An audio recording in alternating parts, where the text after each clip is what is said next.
가지고 죽음으로부터 완전한 자유와 생활이라고 하는 주제로 함께 은혜를 나누겠습니다. 저 미국에서 있었던 일입니다.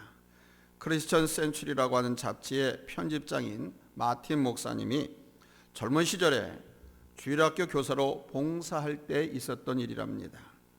이분이 주일학교 3학년을 가르쳤는데 그 반에 학습 지지나 스티븐이라고 하는 아이가 있었습니다. 어느 주일에 이 목사님은 아이들에게 숙제를 내주었습니다. 얘들아, 다음 주일에 올 때 상자 속에다가 새로운 생명을 하나씩 넣어 갖고 오너라. 다음 주일이 됐습니다. 아이들은 신이 나서 자기가 갖고 온 것을 자랑이라도 하듯이 상자를 기쁘게 열기 시작했습니다. 한 아이는 상자 속에 꽃이 들어있었고 다른 아이의 상자 속에는 나비가 훨훨 날아왔습니다.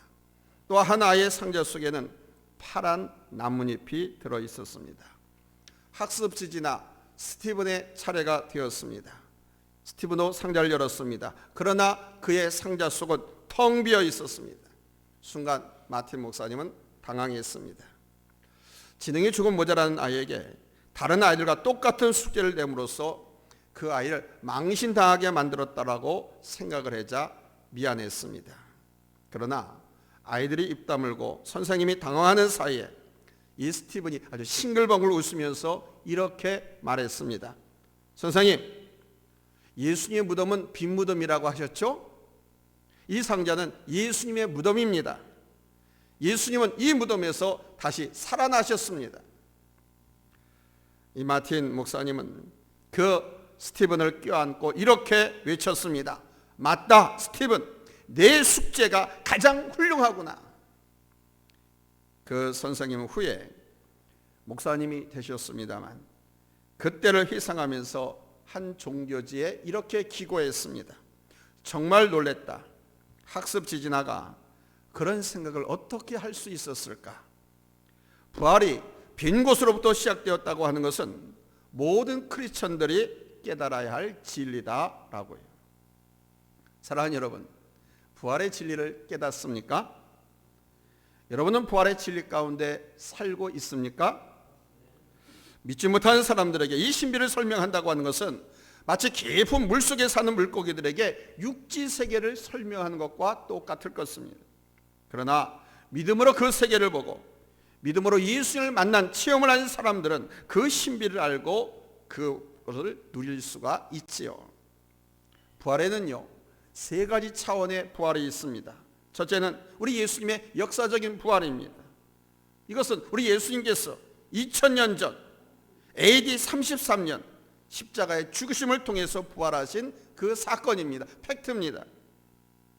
이것은 예수님 외에는 인류 역사속에 그 누구도 경험해보지 못한 역사적인 사실입니다. 세상은 불신자들은 이것을 이성으로 납득할 수 없기 때문에 부인하려고 애를 쓰죠. 그러나 이것은 역사적인 사실입니다. 성경이 증거하고 있고요.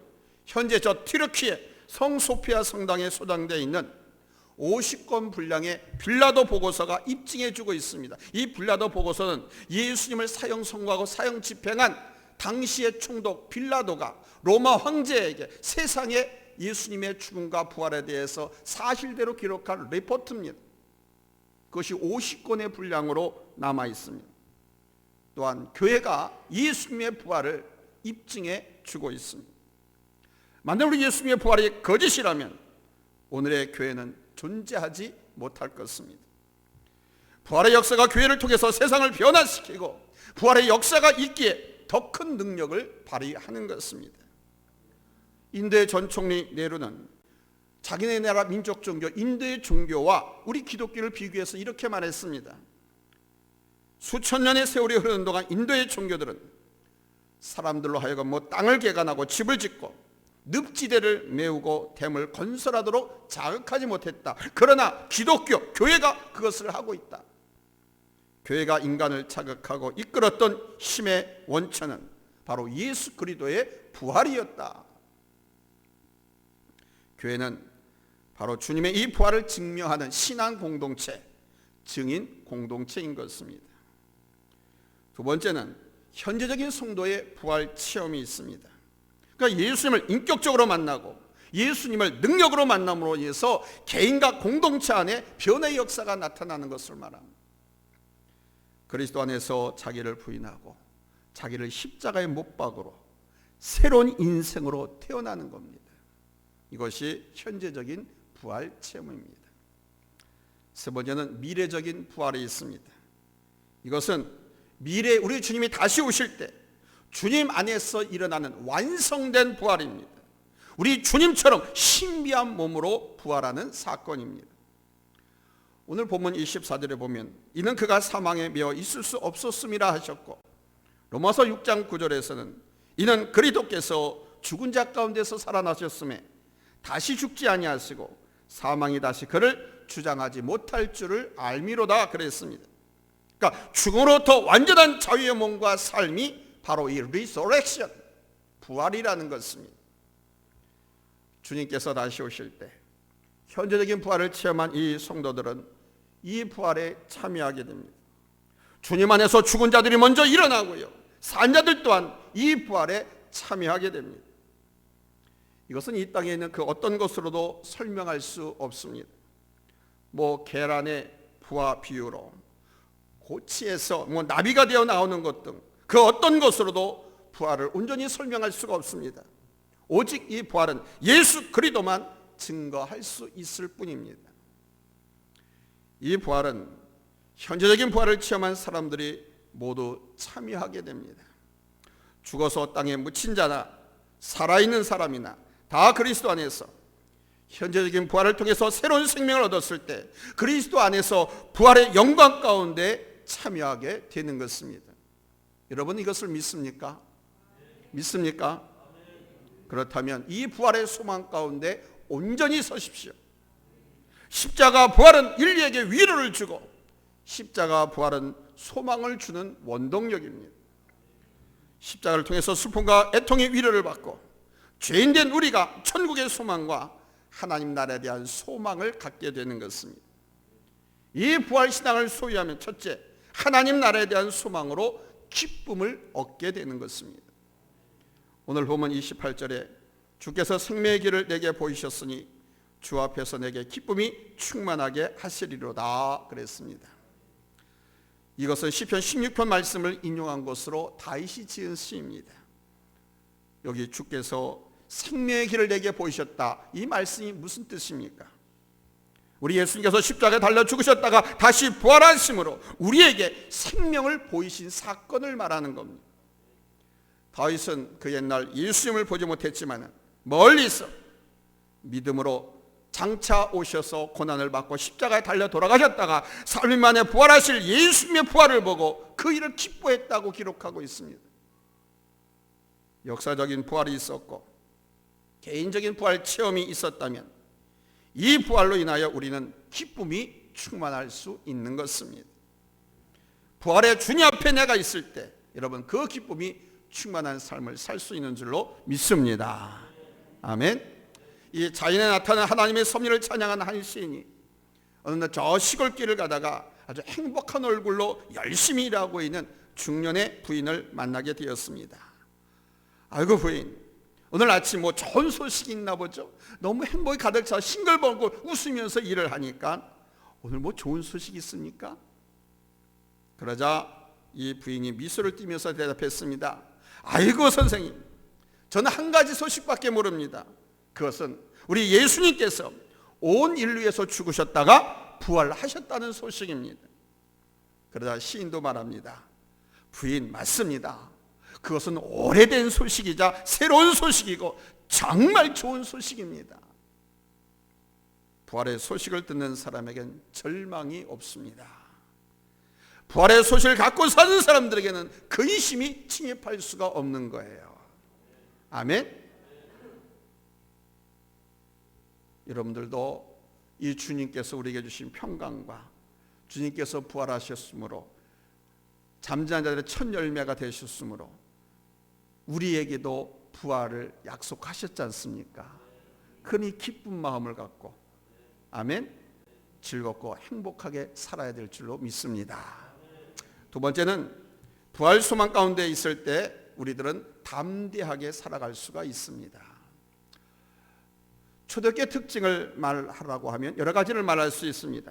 초대교회 첫째는 성령 강림으로 태어난 성령 공동체고, 두 번째는 십자가 부활을 증거하는 증인 공동체, 셋째는 성도들의 사귐과 말씀의 가르침으로 양육되는 제자 공동체, 넷째는 궁율과 이방 세계를 복음화하는 선교 공동체, 마지막으로 다섯 번째는 복음을 위해서, 예수를 위해서 고난을 무서워하지 않는 순교 공동체였습니다.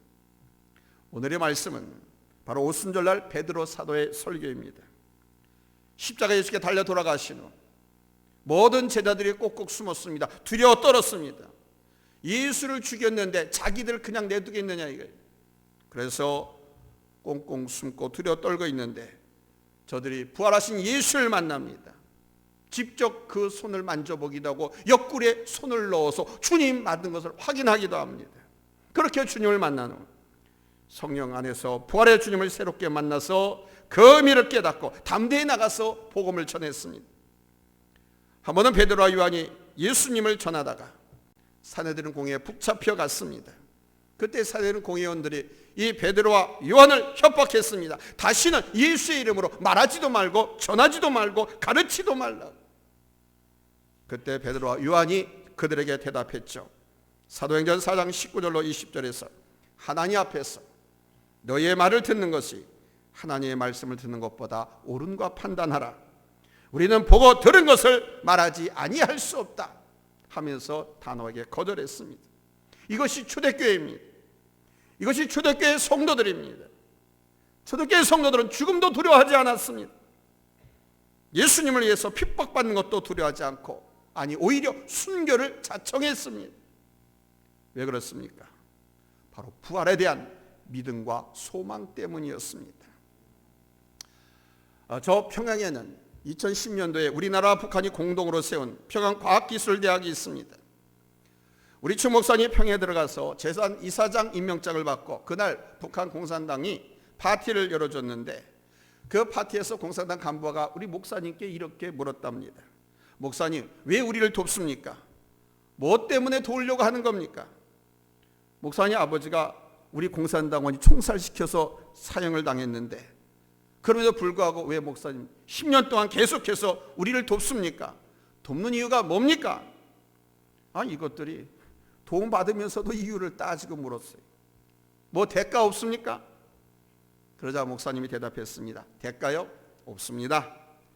내가 평양 시내에다가 뭐 굉장한 교회를 세우겠다는 것도 아닙니다. 저는 지금 그런 얘기는 안 하겠습니다. 내가 목사니까 뭘 요구한다는 거 잘 아시지 않습니까? 그랬더니 이 공산당 간부가 그래도 한 말씀 해주세요 하고 요청하더랍니다. 딱 한마디만 할게요. 예수 믿는 사람들 죽이지 마세요. 이것만 약속했으면 제가 얼마든지 도와드리겠습니다.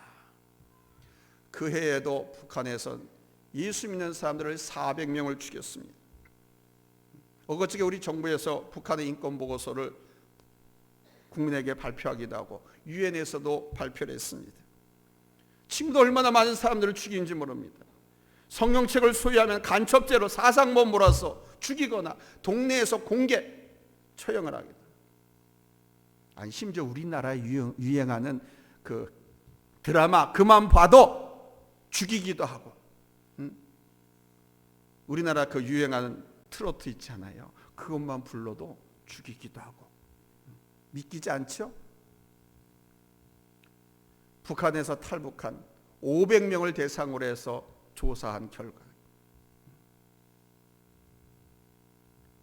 제발 예수 믿는 사람들 죽이지 말라고.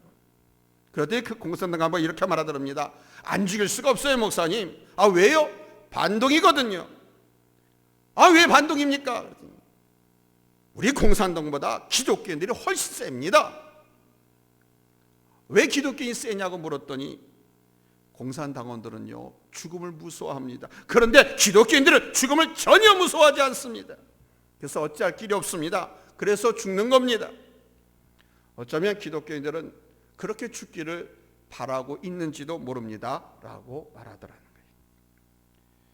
그 목사님이 북한에 들어가서 죽을 뻔했다가 산 사람들을 만나고 보니까 그 성도들이 하나같이 그러더라고요. 그때 죽었으면 더 좋았을 걸 그러더라는 거예요. 그때 죽지 못한 게 오히려 순교하지 못한 게 더 수치스럽다라는 거예요. 사랑하는 여러분, 죽음도 두려워하지 않는 것이 부활 신앙의 능력입니다.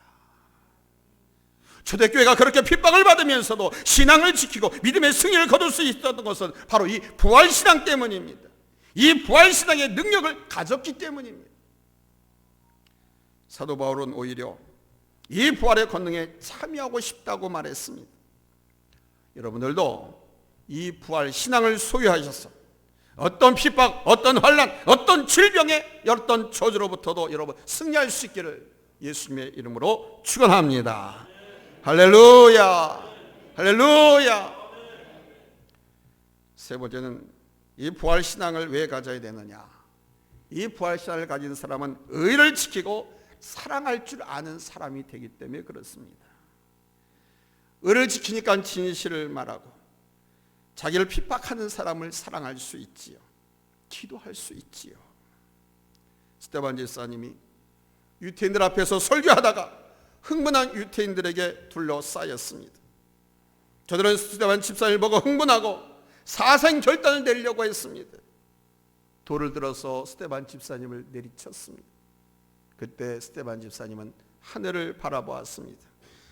자기 앞에 흥분해서 이를 갈고 있는 무리들 앞에서 하늘 보좌에 계신 하나님의 영광과 예수님께서 하나님 보좌 우편에 서신 것을 보았습니다. 이것을 어떻게 무엇으로 설명할 수도 없어요. 이것은 부활신앙을 가진 사람은 다른 사람을 본다는 거예요. 다른 세계를. 지금 자기 앞에서 돌을 들어 자기를 쳐서 죽이려고 하는 사람들, 이를 갈고 흥분하면서 소리치는 사람들 보는 것이 아니라 스데반 집사님이 하늘을 우러러보니까 예수를 봤다 그러죠. 이렇게 목적이 다르고 방향이 다르고 다른 세계를 보는 겁니다. 그래서 저들을 위해서 용서의 기도를 드릴 수 있었던 것입니다. 주여, 이 죄를 저들에게 돌리지 마옵소서. 자, 아프리카 우간다에 이디 아민이라고 하는 아주 악명 높은 대통령이 통치하고 있었습니다. 케파 샘판기 목사님이 목회하는 교회는 7,000명이 넘는 대형 교회였었는데 이 목사님 아주 영적 지도자로서 그 나라, 그 사회를 잘 지도하고 이끌어가는 사명자였습니다. 그는 부득불 정부를 비판하는 설교를 종종 하곤 했습니다. 그리고 이 독재자에게 억압당하고 있는 백성들을 위로하는 설교를 하곤 했습니다. 근데 이것이 정부에 알려졌습니다. 부활절 아침에 5명의 우간다 비밀 경찰이 들어왔습니다. 모든 성도들은 그것이 뭘 의미하는지 잘 알고 있었습니다. 예배가 끝나자 그 비밀 경찰들은 목사님 사무실을 총을 겨누며 들어가서 반국가 사범을 처단하라는 명령을 받고 처단하기 위해서 왔어 하면서 들어왔습니다. 이 목사님은 이미 각오했던 것처럼 아주 태연스럽게 온유하게 대답했습니다. 오늘은 부활절 아침입니다. 나는 죽는 것은 조금도 두렵지 않습니다. 내게 2분간의 시간만 주시면 내가 기도하고 나의 생과 내 목회를 마무리하겠습니다. 그랬더니 비밀경찰이 그러라고 했습니다. 이 목사님 무릎 꿇고 하늘을 향하여 또박또박 큰 소리로 기도했습니다.